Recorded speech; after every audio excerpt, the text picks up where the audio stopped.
Marianne Clancy shares memories of her family, but they also share something else: chronic nosebleeds. My mother was plagued by nosebleeds every day of her life. Aunts, uncles, cousins, siblings, and herself all would get nosebleeds, sometimes more than one a day, a seemingly minor nuisance that the family never paid much attention to until it became something they couldn't ignore. I was just a year and a half when my 14-year-old sister died very suddenly.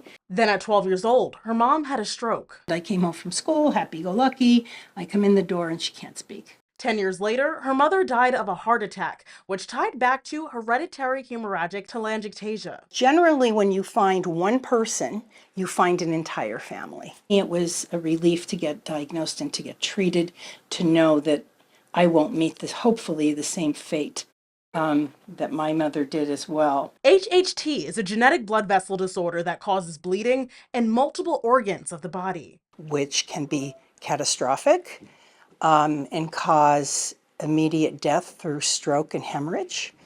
And then you have a more chronic, lifelong problem, which is chronic bleeding throughout your lifetime that leads to many times transfusion dependence, low iron, and anemia. The average time it takes to get a diagnosis from the first nosebleed is 27 years. So with this disease, what will happen is you have multi-generations. We have some families that have traced this back to 6 and 7 generations in their family. Shortly after getting diagnosed, Marianne started working with Cure HHT in the early 90s. By 2021, she stepped in as the executive director. So many families have gone through this, and, you know, again, 6 out of 10 people still don't know they have this. We had 20 people a week when they're just getting diagnosed. It's unbelievable. Their mission is to make more people aware that not every nosebleed is just that.